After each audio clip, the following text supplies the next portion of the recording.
There's a comparison I keep seeing pop up every single time someone wants to argue that Aptera is destined to fail. And honestly, it's starting to drive me a little crazy. People point to Arcimoto.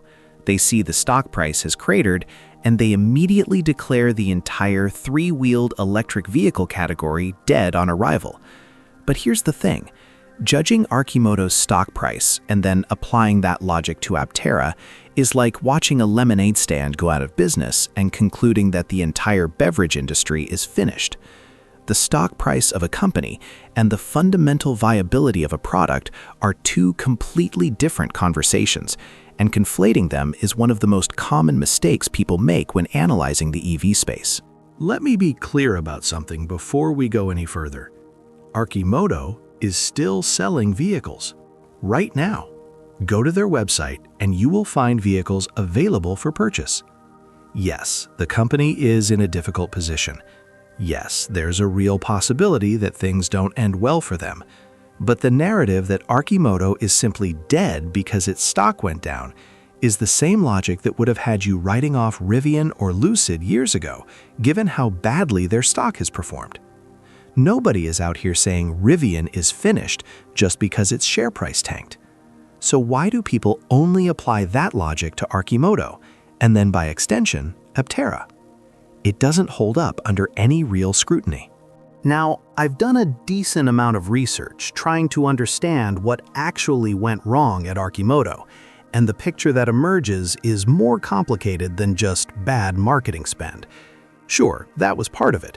But if you look at the inventory they still have sitting around, if you look at the fact that they had to pause production, you start to realize this was probably a demand problem as much as anything else. They built something that not enough people wanted badly enough to pay the price they were asking.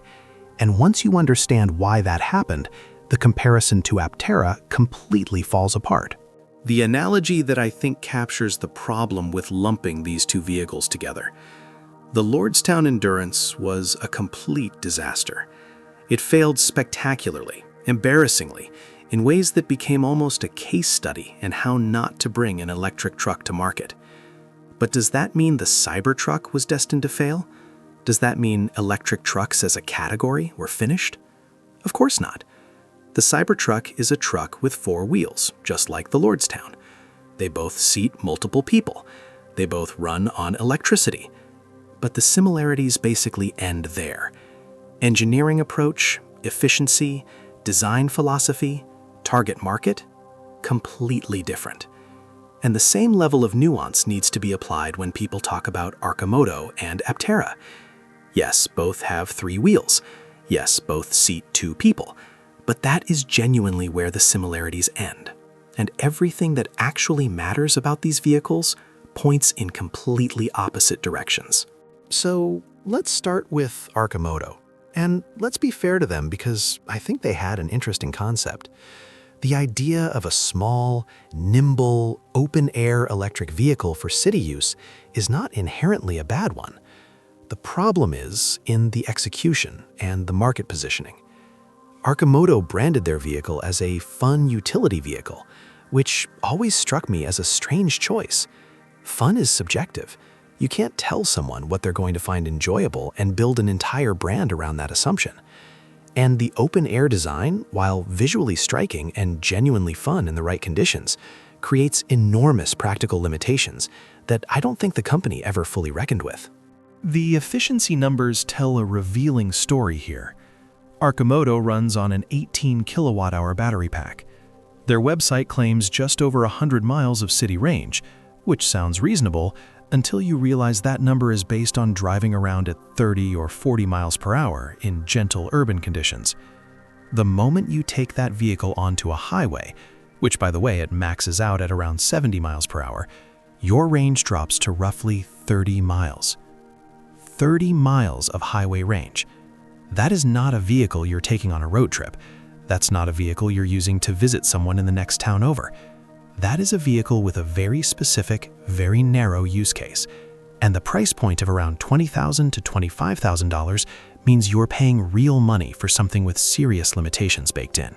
And here's where things get really interesting. Because I don't think the competition that killed Arcimoto was other electric vehicles. I don't think people were sitting there deciding between an Arcimoto and a Tesla Model 3. The real competition, the thing that I believe fundamentally undercut Arcimoto's value proposition, was the e-bike. Think about it.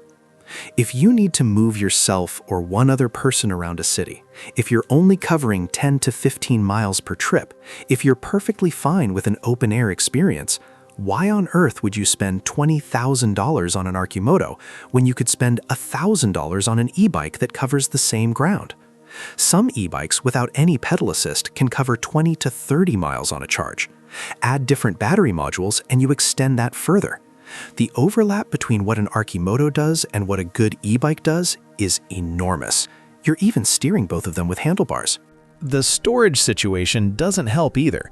If you're thinking about using an Arcimoto for something like last-mile delivery, where a little extra cargo space might justify the price premium over an e-bike, you're still paying close to the cost of a real electric vehicle for something with severe range constraints and no weather protection.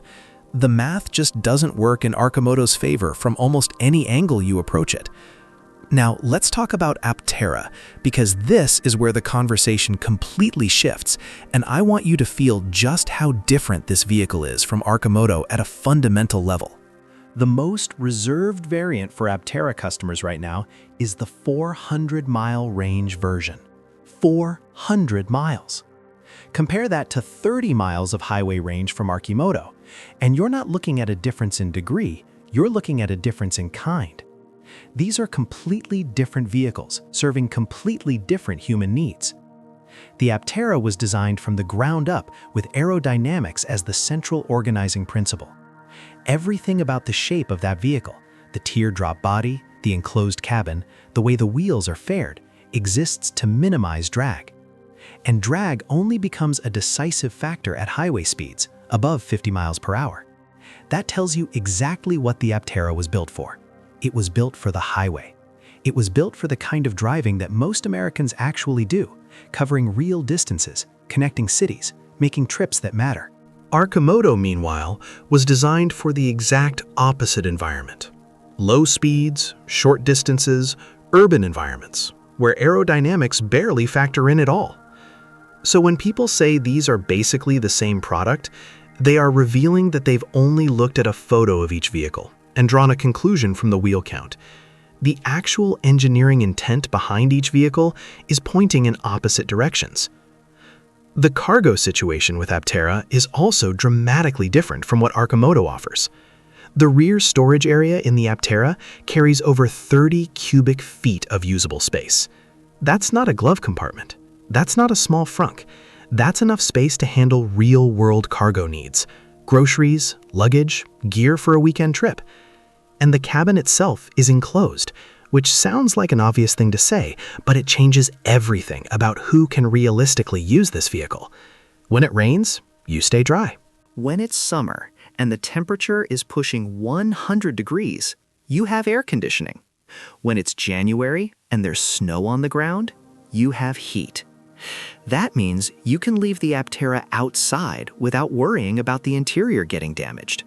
It means you can drive it year-round, regardless of the climate you live in.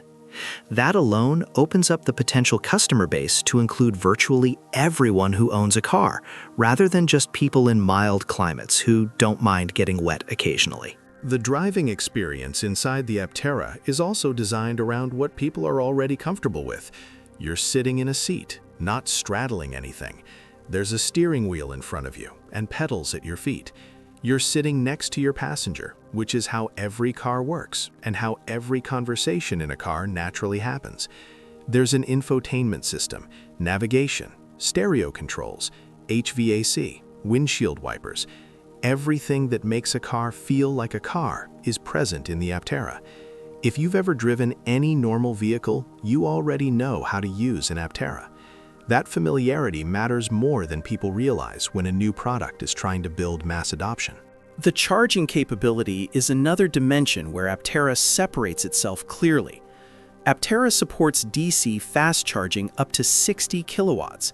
which translates to roughly 600 miles of range added per hour of charging. That puts it in the same territory as the Cybertruck on V3 superchargers.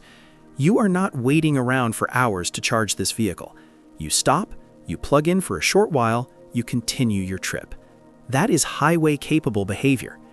And then, on top of all of this, Aptera has integrated solar charging capability. The solar panels built into the vehicle can add meaningful free miles each day, depending on your climate and driving patterns. Arcimoto has nothing comparable to offer on that front. Now let's look at the raw efficiency numbers side by side, because this is where the gap becomes almost hard to believe. Arcimoto uses an 18 kilowatt-hour battery pack and gets 30 miles of highway range from it. The base model Aptera uses a 26 kilowatt-hour battery pack, only about 8 kilowatt-hours more, and delivers around 200 miles of highway range. Same category of battery size, 15 times more usable highway range. The engineering difference between those two outcomes is staggering, and it all comes down to aerodynamics and design intent. Aptera was built to be extraordinarily efficient. Arcimoto was built to be fun in a city. Both are legitimate goals, but only one of them translates into a product that can realistically compete in the broader personal transportation market. Aptera. If you were to cross-shop Arcimoto against Aptera and factor in 5 years of electricity costs, you would almost certainly find that despite Arcimoto's lower purchase price, the Aptera ends up cheaper to own over time, simply because of how much less energy it consumes per mile. And the Aptera has an enclosed cabin with climate control. And it has solar charging. And it has real highway range. The value equation is not close. The demand picture confirms this completely.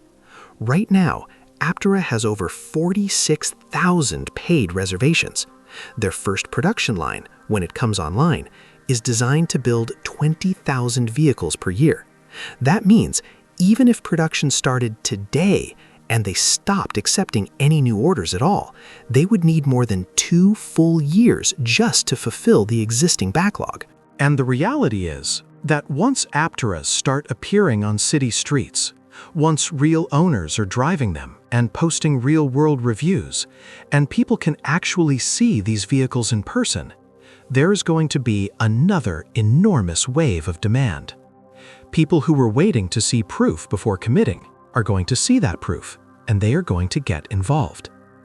The Launch Edition model is targeting a starting price around $35,000, which is a very different business model than where Arcimoto was operating. And for $35,000, you are getting a vehicle with 400 miles of range, solar charging, an enclosed climate-controlled cabin, and real cargo space. The two companies were never really playing the same game. Arcimoto was building an expensive e-bike alternative that struggled to justify its price against much cheaper two-wheeled options. Aptera is building an ultra-efficient, highway-capable personal vehicle that competes with mainstream cars on range and convenience, while absolutely destroying them on energy consumption. Those are different markets, different customers, different competitive landscapes, and different stories entirely.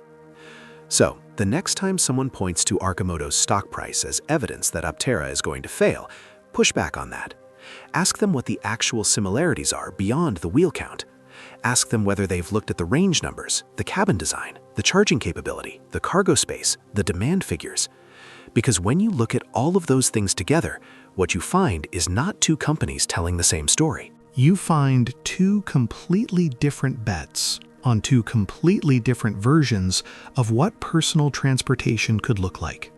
One of those bets didn't find enough of a market. The other one already has 46,000 people putting money down before a single production vehicle has been delivered. That is not a small distinction.